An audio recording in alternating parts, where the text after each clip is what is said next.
Om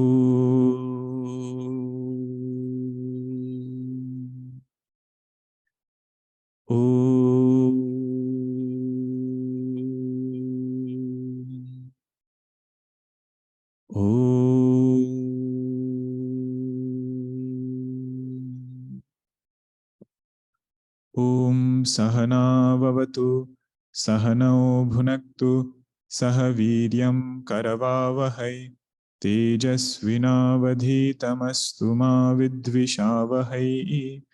Om Shanti Shanti Shanti. Sadashiva Samarambham Shankaracharya Madhyamam Asmadacharya Paryantam Vande Guru Paramparam. Ramo Rajamanis Sada Vijayate Ramam Ramesham Bhaje Ramena Bihata Nishacharachamu Ramaya Tasmai Namaha Raman Nasti Parayanam Parataram Ramasya Dasosmyaham Rame Chittalaya Sada Bhavatu Me Bho Rama Mamuddhara Samasta Jana Kalyane Niratam Karunamayam Namami Chinmayam Devam Satgurum Brahmavitvaram Satgurum Brahmavitvaram Satpratyayah Kim nu vihaya santam Hridyesha Chinta Rahito Hrudakyah Katham Smaramastamameyamekam Tasya Smritistatra Drudhaiva Nishtha. We had seen the Mangalacharanam shloka of Sat Darshanam. So the first verse is actually the invocation verse. There are different types of invocation. This one is remembrance of the absolute truth. It can either be in the form of asking something from Bhagavan, but over here there is no asking. There is only direct indication of the Supreme Most Truth. Bhagavan Ramana Maharshi Ji in Sat Darshanam, his main focus is on ahankara. Focus is on ahankara means his focus is to negate this ahankara such that we can abide in our own true nature as Sat. So ahankara vichara, if you want to put it differently, it is Sat Swarupa vichara. Vichara of Sat. The obstacle in that vichara is this ahankara.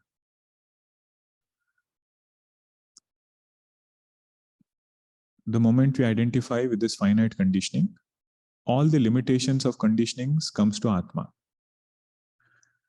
The one who is identifying is Atma, and the superimposition which is happening is on this Atma. The facilitator for Sat Darshanam is also ahankara. That is a beauty, because nobody else is going to do vichara of Sat Darshanam. Atma does not do vichara. Body is inert, it doesn't do vichara. So the in-between entity, which is going to do Atma vichara, Sat Swarupa vichara, is also ahankara. That is why the preparatory steps are important. When Sri Ramana Gita, Bhagavan said, if somebody has not beautified this ahankara through upasana, then samsiddhihi na bhavati kevala shastra charchaya. Only telling or repeating to ourselves, I am not ahankara, I am Atma, samsiddhi will not happen. Means samsara will not go away. It needs that purified ahankara which can negate itself. And unless that happens, no matter what other things we have studied in Vedanta, complete samsara nivritti will never happen. That is what makes texts like Sat Darshanam very precise for our sadhana. It will push us further in our journey. As long as we are reflecting on this text for ourselves also. That what are those areas in my personality where I have to negate this strong doership, strong experiencerhood, or expressions of ahankara in myself. Otherwise, keeping that ahankara, no matter what other terms we learn in Vedanta, samsara is very, very intact. That example you remember, right? Thorn going in foot and having a very nice shoe. No matter how good the shoe is, the pain of that foot won't go away until the thorn is removed. That is this ahankara. The thorn is ahankara. And all other cushions we are adding, those are other solutions, whatever we might try to remove samsara, including study of Vedanta. Study of Vedanta also, at some point we start realizing it is for samsara nivrutti. But in spite of having studied several years, sadhaka can still feel samsara has not gone. That is when great Mahatma like Bhagavan Ramana Maharshi Ji asks us, what did you do to that ahankara? Did you work on it, negate it, or is it safely there as knower of Brahma Vidya? Previously he was ignorant and sorrowful. Now he is knowledgeable and sorrowful. So that ahankara to remove is a main prayojanam of this Sat Darshanam. Bhagavan said in the first verse, can an effect exist without a cause? Can an effect exist without a cause? Can a pot exist without clay? So no, effect cannot exist without a cause. Cause has to be there. You just look at this world, you see this world as existent or non-existent.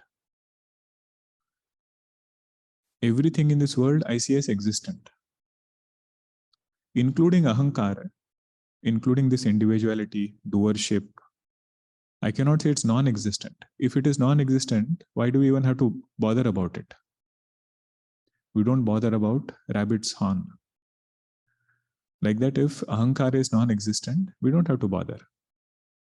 See, Jagat is also known as existent. So if an existent thing is known, the thought through which it is known gets a title, Sat Pratyayaha. Sat Pratyayaha. He says this Sat Pratyayaha, it is an effect. Definition of effect is that which is born, that which modifies, that which perishes. A thing which is born, while you see it is modifying and that thing perishes, that thing is called as karyam, as an effect.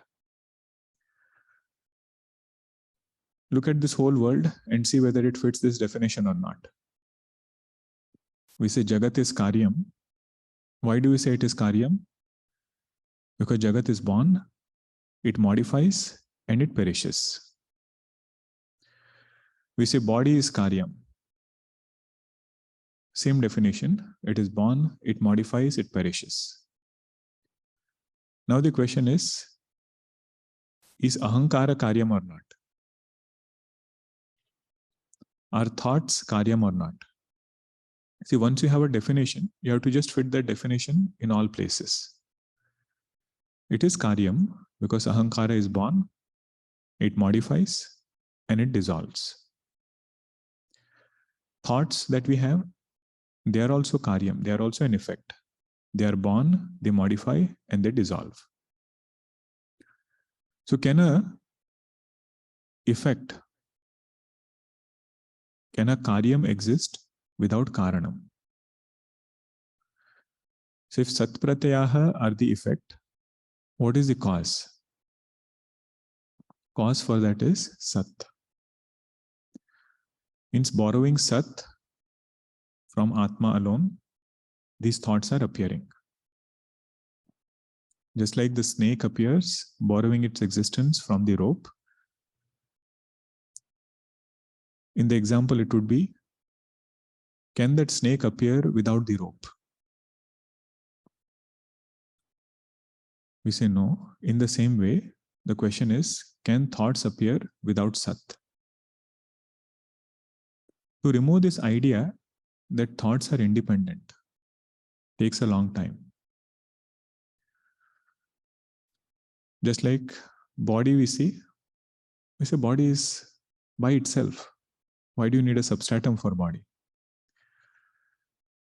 But when you do Karya Karana Vichara, systematically we study Vedanta, we realize all these things have emerged from somewhere.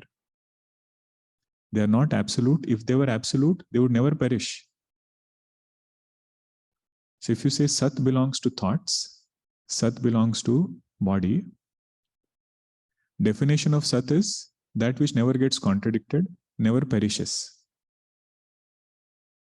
So we will end up in a state where you cannot go into sleep, you cannot go into deep sleep. Why is that? Because Sat is thoughts, if you say, that thought will never cease to exist. But we say this thought also dissolves. What is it dissolving into? That substratum should be its cause. Effect will always dissolve into its cause. Pot will dissolve into clay, like that thoughts will dissolve in consciousness. Now, all these indicators will help us in meditation. It's not only a technical analysis. So if Sat is of this nature, it is the cause in which all these thoughts have emerged from. Where am I supposed to find it? Just find it right there, where thoughts are appearing. Hrudi eshaha chinta rahitaha hrudakyaha. Find the Sat in Hrut. Hrudi means in the intellect. Hrudi here is not physical heart. We are talking about thoughts. Suddenly physical heart you cannot bring into picture. Hrudi means intellect. In that intellect, recognize this Atma as illuminator of thoughts. But if something becomes substratum, something becomes a cause, when it becomes an effect, doesn't the cause undergo any modification? Means you can say, can the yogurt exist without milk? What will be your answer? No. If at all there is yogurt, there has to be milk. But in that yogurt, if you want to find milk separately, you cannot find it. So cause has undergone modification to become the effect. So here somebody might think, Sat alone has become all the thoughts. Sat alone has become Jagat. Now I want to do Sat Darshanam. Where should I find Sat? And has it undergone any modification? That is why this word has come, Chinta Rahita. Chinta Rahita means it is Vivarta. It is that substratum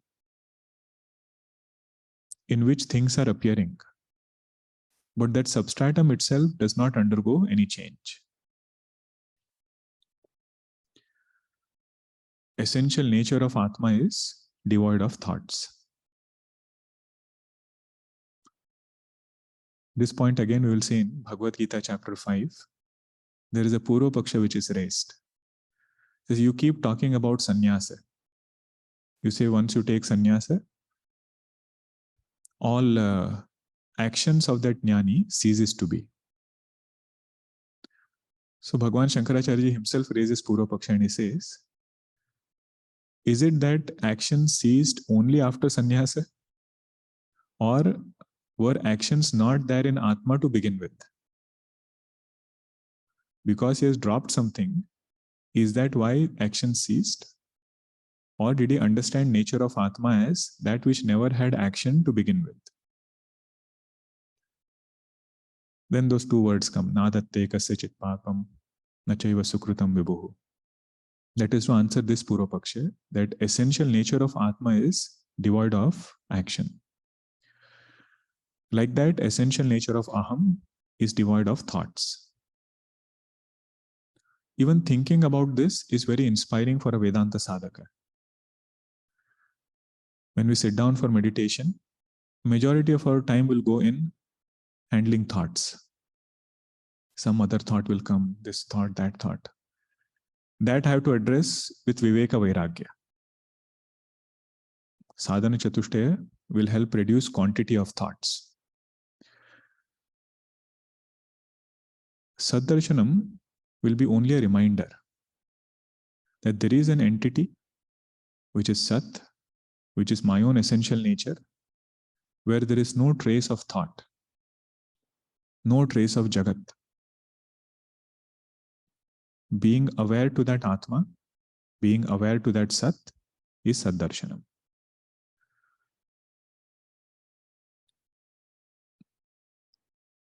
That's why I said in the last class, this one word was sufficient to inspire all Rishi Munis. They said, if this is the goal of life, if this is what we have to search, why search anything outside? They said, let us find that Sat, which is devoid of thoughts. That is the nature of bliss. Why look for something outside for happiness? So this is what they sought. Hrudakyaha, Atma is also called as Hrut. What was the reason for this? Why is Atma also called as Hrut? Knowledge of Atma takes place in Hrut. Knowledge of Atma takes place in intellect. That is why Atma also gets the word Hrut. And second reason was to show non-difference between superimposed and substratum. If there is only one thing called by two names, one is called Atma, another is called Hrut. So you can call both by the same name. To emphasize this point, that really speaking, there are no two things there. Hrut means intellect, Sat is Atma. But when you say Sat and Hrut, they are not two independent things. That intellect is dependent upon Atma, Sat. There is only one thing there. So that is why Atma is also called as Hrut. Okay. Katham Smaramaha. How are we supposed to remember this? Katham Smaramaha. Why? The teacher must have asked, what is the difficulty? Says Tam Ameyam. It is not an object of mind, not object of sense organs. Ameyam means it doesn't become Vishaya of Indriyas. And it is Ekam. Although thoughts are many, Atma is one. How am I supposed to abide in this truth? Tasya smrutihi tatra drudaiva nishtha. Remembrance of this fact, I am not ahankara, I am Sat. Ahankara is like that snake appearing on the rope. Remembrance of Sat in this way itself is nishtha in Sat.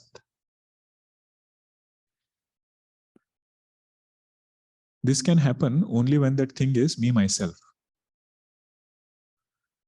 It is just like asking, how am I supposed to abide in this fact that I am a human being?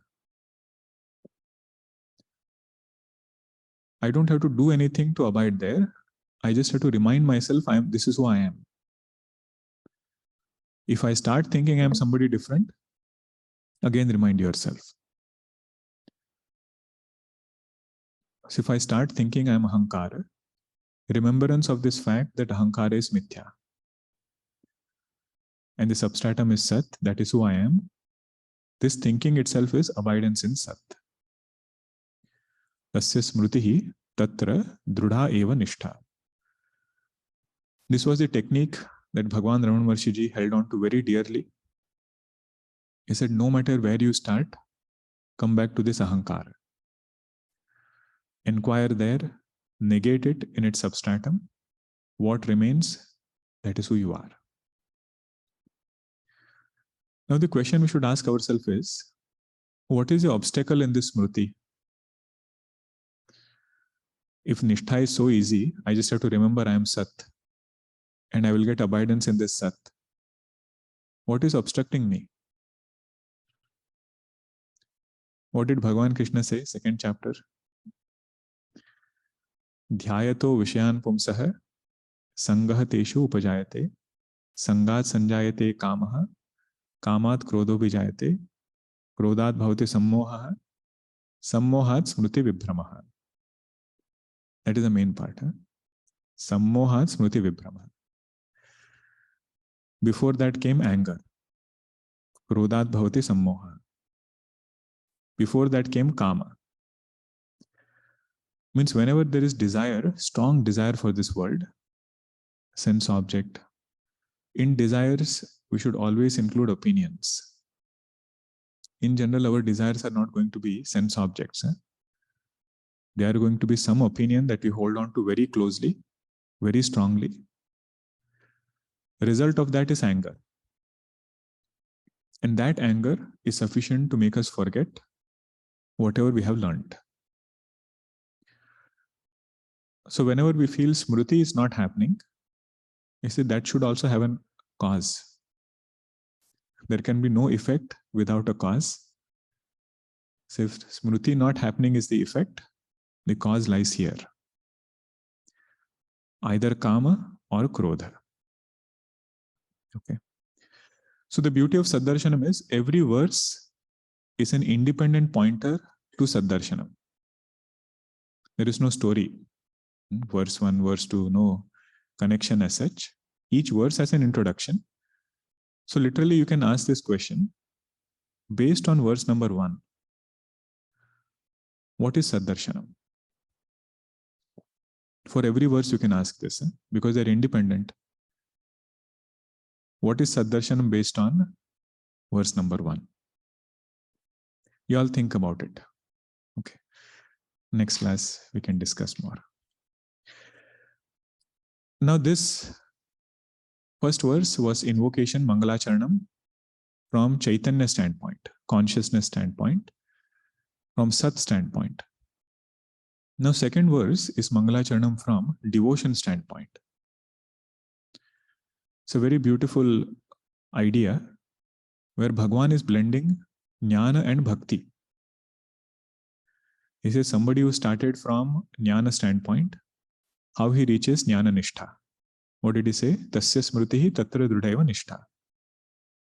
Remembrance of Sat, devoid of ahankara and thought, is called as abidance in Sat. Now he's saying if somebody goes a devotional path, surrenders to Bhagavan, how is their journey? Okay, this is the second invocation, which is from devotional standpoint. Mrutyunjayam mrutyubhya shritanam Mrutyunjayam mrutyubhya shritanam ahaṃmatirmṛtyumupaiti pūrvam ahaṃmatirmṛtyumupaiti pūrvam atha svabhāvādamṛteṣu teṣu atha svabhāvādamṛteṣu teṣu katham punarmṛtyu dhiyo vakāshah katham punarmṛtyu dhiyo vakāshah.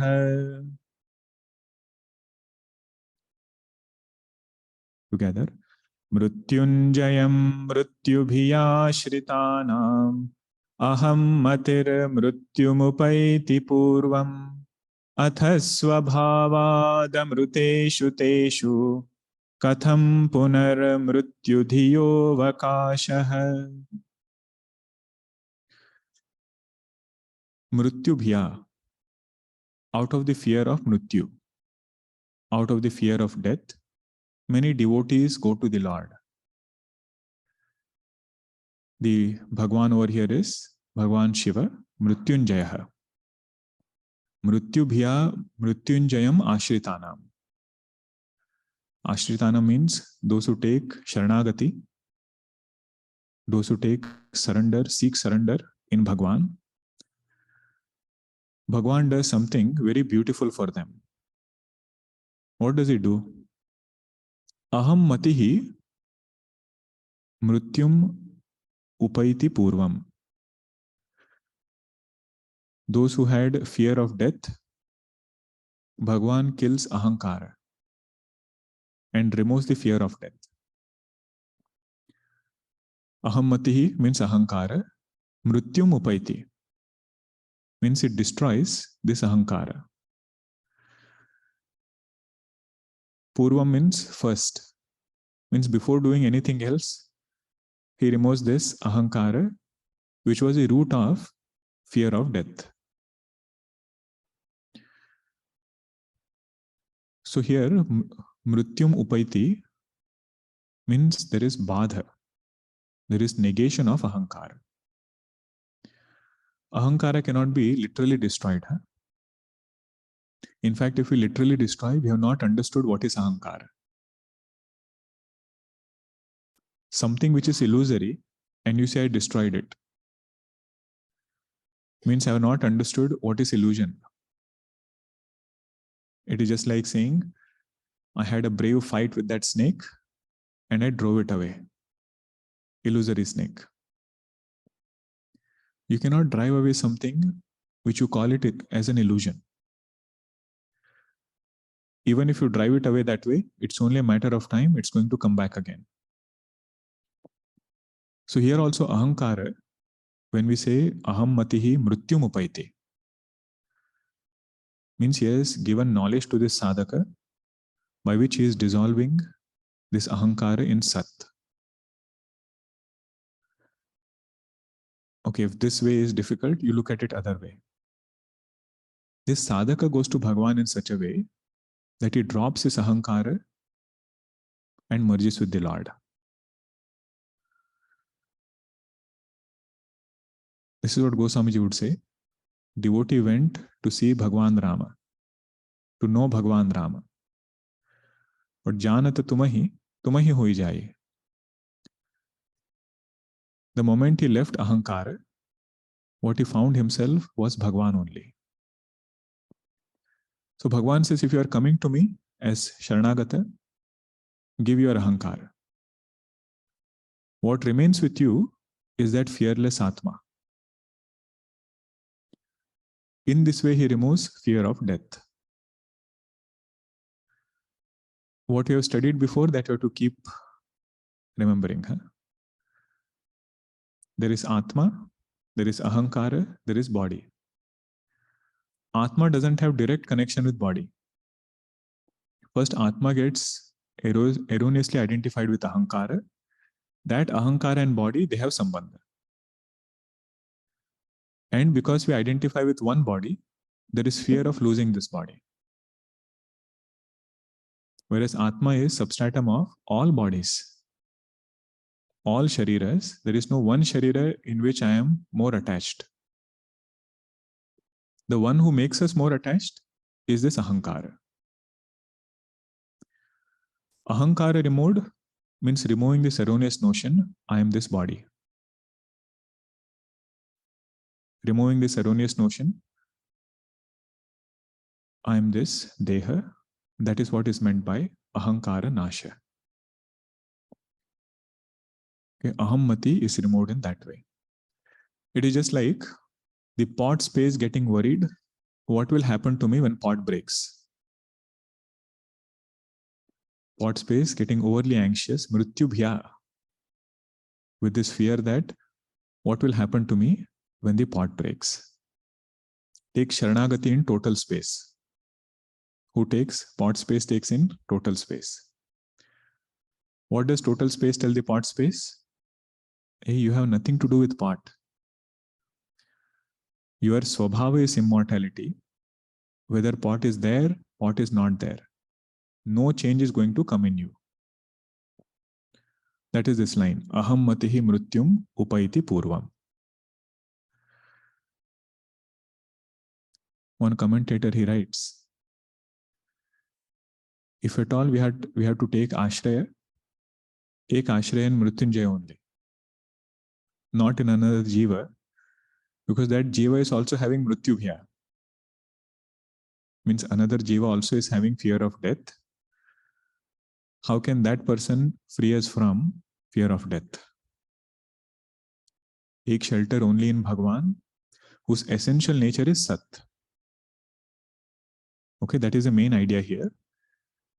When you say taking shelter in Mrityunjaya Bhagavan, Saguna Rupa of Bhagavan is in several ways. But essential nature of Bhagavan is Sat. Now we have studied Ishvara Siddhi Prakaranam. So all these ideas from there should become alive again. Do you remember that or not? What was the Purva Paksha? He said if Jiva and Ishvara are completely different, then you'll have infinite regression. Because there is no Swami who is completely independent. If there is Sevaka and a Swami, that Swami will have another Swami. That Swami will have another. Like this, there will be infinite regression. So how do you say Jiva and Ishvara are totally different? Then Bhagavan brought that statement where he said, Ishvara is Atma of Jiva. Means Ishvara in essential nature is Sat Swarupa. Lakshartha of Ishvara is Sat. Lakshartha of Mrityunjaya Bhagavan is Sat. In that Sat, this sadhaka is seeking Sharanagati. Ashritanam means letting go of ahankara. He is seeking Sharanagati in that Sat. This also is a theme of Srimad Bhagavatam. The Ishtadevata, that is Bhagavan Krishna. But Mrityubhya Ashritanam, Mrityubhya is Parikshitji Maharaj. 7 days to live, takes ashraya in Bhagavan. What does Shukdevji do to him? He removes the fear of death. Second line, ahaṃmatirmṛtyumupaiti pūrvam. Removes this idea that you are this ahankara, identified with this body, and going through samsara. This is the question that Shukdevji Maharaj asks later in Srimad Bhagavatam. He says, Parikshitji Maharaj, 7 days are not done yet. But whatever I have to teach, I have taught you. What should we do? Has your fear gone? Parikshitji says, Bhagavan, with your grace, all my doubts are cut asunder. I have no fear of Takshaka coming now. So Shukdevji says, okay, my job is done. So he gets up and walks away. Parikshitji Maharaj doesn't have any other agenda. Sits in Samadhi. Takshaka coming and biting, that was only nimitta. Bhagavatam it is said, Parikshitji Maharaj had left body identification much before Takshaka came. Means that fear of samsara, fear of death, that was removed through knowledge. One more point to note here is, Mrityu is not only physical death. It is one meaning of it. Maharaj would say, हम तो दिन में इतने बार मरते रहते हैं. Throughout the day, so many times we keep dying. Through different life experiences. If there is an insult somewhere, if you are cut off while you are speaking, or some kind of other experience which comes for this ahankara, that samsara itself is like mrityu. So this jnani who has removed this ahankara is as though saved from going through this ups and downs of this ahankara. Freedom from mrityu is also freedom from samsara of ahankara. He would also say, मरना हो तो ऐसे मरो कि फिर मरना न पड़े. If you have to die, die in such a way that you don't have to die again. Now that death is referring to ahankara. Let this ahankara be negated in such a way that all the tantrums that it throws does not affect us again. Meaning the badha, negation of ahankara, should be very strong, that its samsara doesn't come back to this atma. ahaṃmatirmṛtyumupaiti pūrvam. What is the meaning of that line? ahaṃmatirmṛtyumupaiti. Badha of ahankara. Pūrvam means in the beginning. Right in the beginning, this is what Bhagavan does to that sadhaka. Saddarshanam, the Sanskritam is not very straightforward. So you'll have to keep noting at least the simple meaning of the word. Whatever we have discussed will come to mind. Okay. So just now we saw, right? Mṛtyumupaiti means not literally finishing it. Knowing its illusory nature. Badha, that is the main line. Now once this ahankara is removed, what remains? Atha svabhāvādamṛteṣu teṣu. What remains in that sadhaka is his own essential nature, which is Sat. The beauty here is, Bhagavan doesn't bless that sadhaka with immortality. He only removes this notion that you are a mortal. That is the importance of that word, svabhāvāt. Bhagavan says your essential nature is Sat to begin with. If at all I want to give you something, is I will take away this ahankara. By taking away, he is giving. Giving fearlessness, that is the sadhaka. Atha svabhāvādamṛteṣu teṣu. So this is the state after sharanagati. Atha means after. After what? After sharanagati to the Lord. When ahankara is let gone of, what remains is that immortal self, which is essentially, which is its essential nature. One sharanagati comes holding on to ahankara. Devotee can go to Bhagavan and say, Bhagavan, you do whatever you want, but don't question this ahankara. And as this ahankara, I have a long list. I'm seeking your help. Please make sure that at least 5 out of these 10 are taken care of. That is also one sharanagati. Nothing wrong with it. But this is an advanced state of sharanagati where Bhagavan has fulfilled whatever he has asked before. See, one way in which Bhagavan gives means he gives in such a way that this devotee doesn't feel like asking more. That is one sign of devotion. Otherwise, whole life we keep asking. Bhagavan doesn't feel anything, but devotee starts feeling at some point. Imagine if you have a friend, every time you meet that friend, something he asks. Guruji used to tell a joke. He said,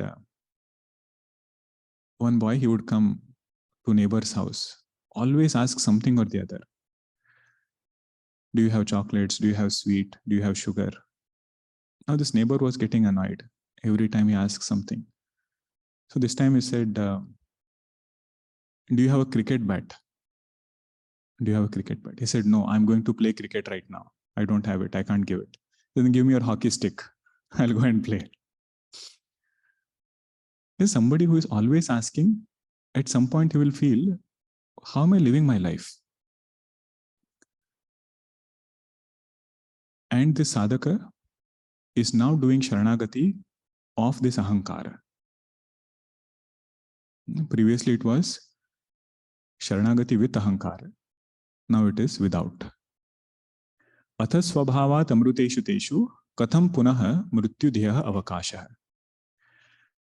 If this ahankara itself is removed, where is the scope for fear of death to come back again? Katham punaha mrityudhyaha means ahankara and jagat, all of it is negated. where is the scope for mrityu dhyaha, means worry of death to come back again.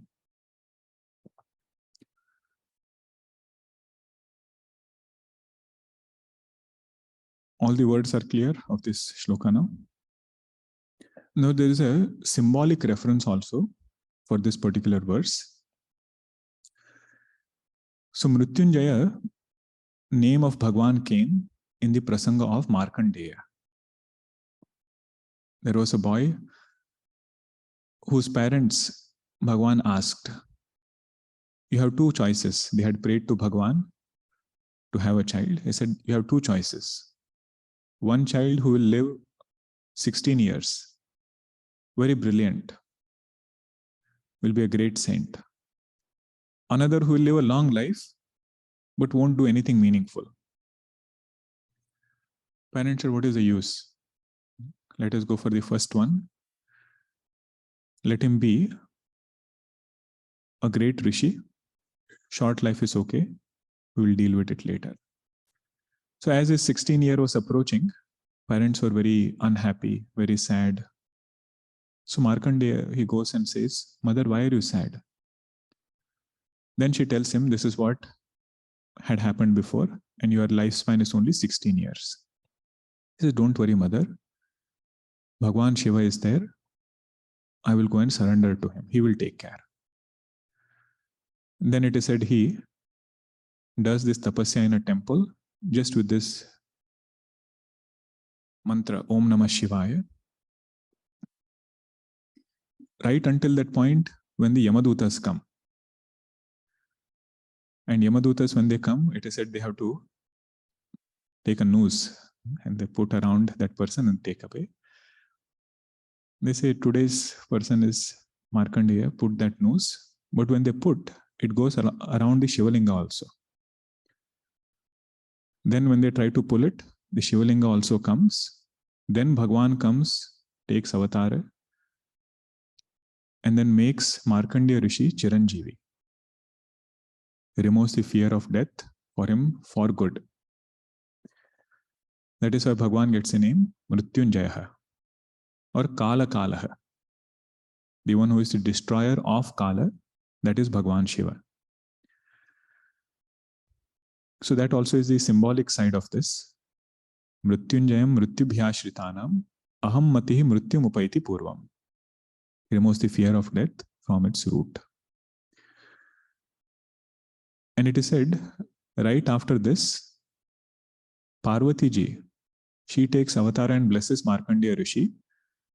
That is why he composes Durga Saptasati. So in Markandeya Purana it comes that Parvati Ji blesses Markandeya Rishi. Whatever he said became Durga Saptasati. That is the symbolic side of this verse.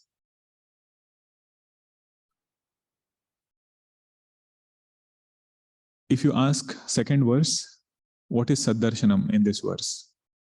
What will you say? Say freedom from samsara by surrender of ahankara. In that Sat, which is Bhagavan, that itself is Sat Darshanam. Freedom from samsara, we might have so many ideas. That if this thing happens in this way, this person starts doing this, then my samsara will go away. Here it's slightly advanced. When ahankara is dissolved in Bhagavan, Sat, Swarupa Bhagavan, in that we dissolve ahankara. Whatever remains, that is this Atma, free from samsara. Freedom from samsara by dissolution of ahankara. There is a story in life of Bhagavan Ramana Maharshi Ji. It is said when he was doing tapasya earlier in the Virupaksha cave, lived very austere life. People did not even know that Bhagavan was there.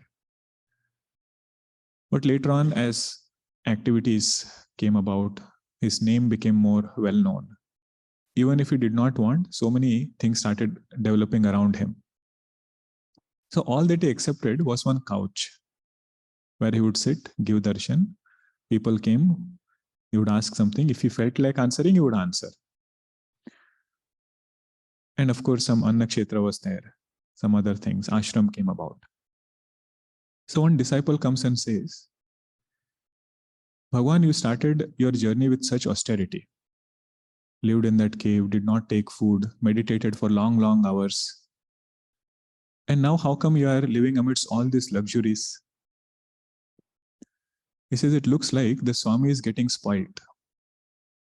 It looks like the Swami is getting lost. Bhagavan Ramana Maharshi Ji says, that is true. Swami is getting spoilt. Swami is getting lost. And all others wonder, Bhagavan, why are you giving importance to what he is saying? Bhagavan says, until the Swami is spoilt, there is no Sat Darshanam. Meaning that Swami title goes to ahankara. Until that ahankara is negated, there is no Sat Darshanam. Until that ahankara is lost, Swami title going to ahankara. Until that ahankara is lost, he says there is no Sat Darshanam. That is true. Whatever he is saying is true. Swami is spoiled. Swami is lost.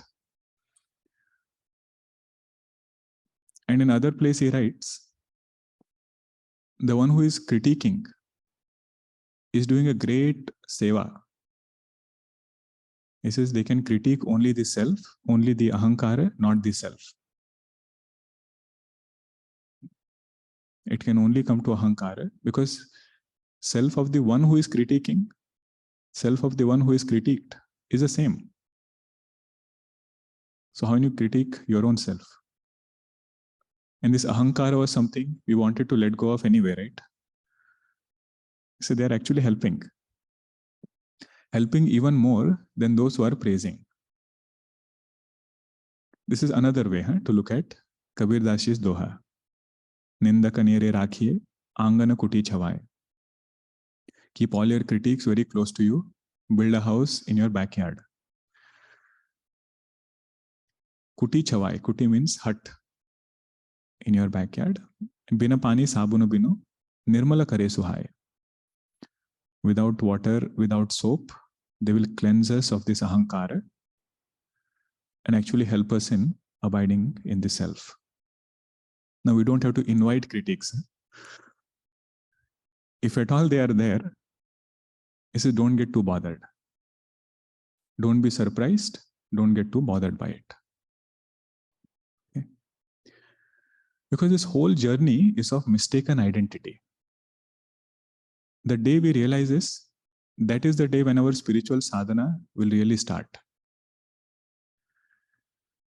True abidance in Vedantic journey starts when we realize the main culprit here is ahankara. I have taken myself to be this finite person. With that alone, my whole samsara is starting.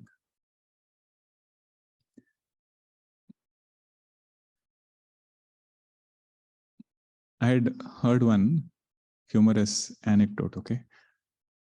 The point is the same, don't think we're going somewhere else. There was a man in a gym, 30-story building, 30th story, he was working very hard in a gym. One person comes and says, Are Santa, your daughter ran away from home. Now this person gets so anxious, so afraid, cannot think what are the consequences when I go back home. 30th story jumps out.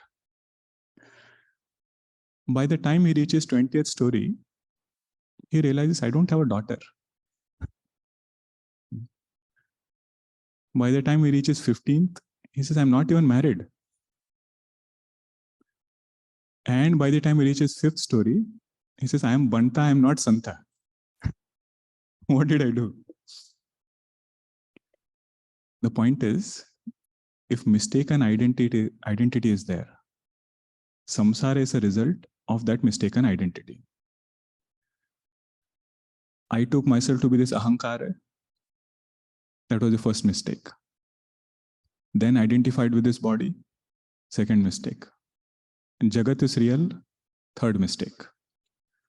Now within that, we are going around, trying to fix something in Deha, trying to fix something in Jagat, holding on to this ahankara. So the whole purpose is to remove this mistaken identity. Okay.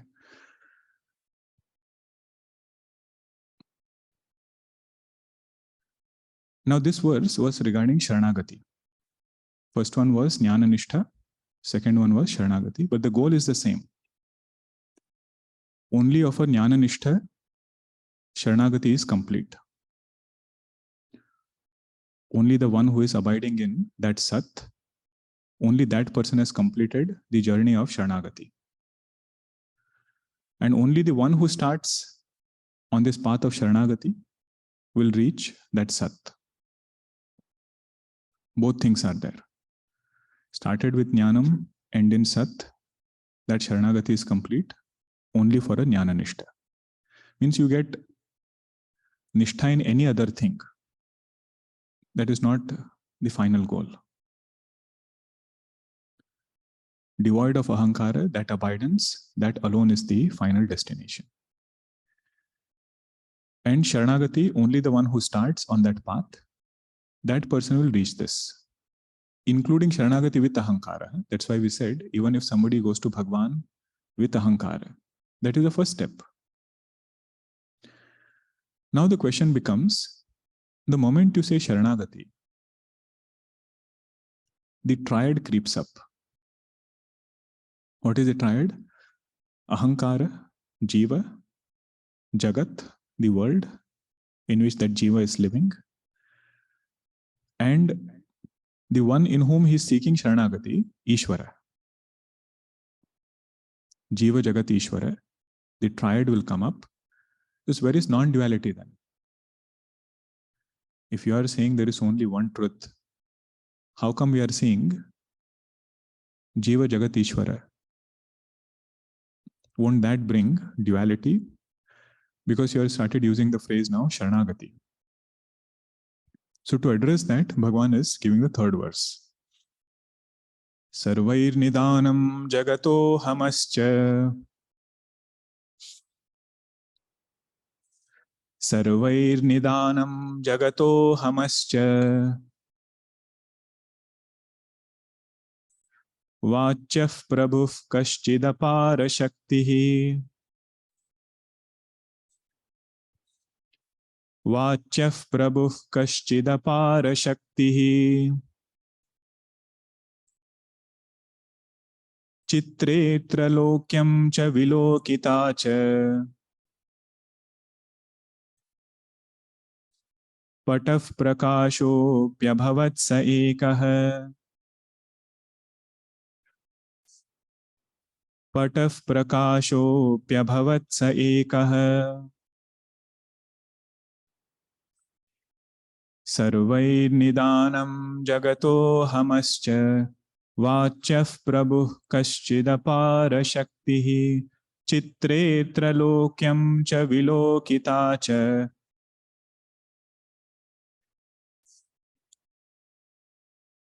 We'll not go word by word because 5 minutes will get stuck in only 2 words then. The whole gist of the shloka is, although we said there are 3 entities, Jiva, Jagat, Ishvara. Ishvara is a substratum of Jiva and Jagat. Ishvara is the cause of Jiva. Ishvara is the cause of Jagat. And essential nature of Ishvara is Sat. Okay. The conditioning of Ishvara is Jagat, or conditioning of that Sat becomes Jagat. Together it is called as Ishvara. And the conditioning from an individual standpoint, that same Sat is called as Jiva. When you say the word Jiva, we should not miss Sat part in that Jiva. Conditioning part is there. Body is there, mind is there. Gross body, subtle body, causal body. Conditioning part is there. But at the same time, there is that Sat also. So Sat is this Ishvara. And when you look at Jagat, This is the cause of that Jagat, is also the same Ishvara, same Bhagwan, Kaschit Prabhu. Some Bhagwan is there who has this infinite power to bring about this creation, to run this whole creation. That is this Satsvarupa Bhagavan. But because we are talking about this triad, doesn't mean there are three different things. So there is only one Sat, call it as Atma, and then everything else is Anatma, Asat. If you don't want to call it Asat, just call it Mithya. Okay? There is one thing which is Sat, everything else is Anatma. One thing which is Atma, everything else is Anatma. Within this Anatma, there is one part called as Jiva, another part called as Jagat. One part called as Jiva, another part called as Jagat. Both of these things are conditionings only. Jiva is also conditioning, Jagat is also conditioning. Now within that, all samsara happens. Reflection of consciousness takes place in Jiva, and that Jiva says, I am seeing the world. Jagat he is seeing, but he says that is only conditioning level. If you really inquire there, what is there is only Sat. That Sat alone has appeared as Jagat. That Sat alone appears as Jiva. That Sat alone appears as the reflection through which that Jiva is experiencing Jagat. He says, can you give an example? Of course. Bhagavan gives such a precise example. He says, if you have a canvas, on that you draw a scenery. Okay, our traditional, typical childhood scenery. There is a mountain, sun, crows, river is there, tree is there, and a hut. Okay, that is like Jagat. Then there are two people in that scenery who are watching this world. In that picture, father and daughter, both of them are seeing this. So they are like Jivas who are seeing that scenery. Sun is there, that is the light, in the light of which they are seeing that scenery. He says the painting of all the mountains, rivers, the people in that painting, the two father and daughter, the sun, everything is nothing but the canvas. There are no many things there. One alone is appearing as many. Like that, this one Sat is appearing as Jagat, is appearing as ahankara also. Jiva and Jagat are just distorted expressions of the truth. Why distorted? Because Maya has come in between. So truth is unchanging, but because of the distortion, Jagat appears to be changing.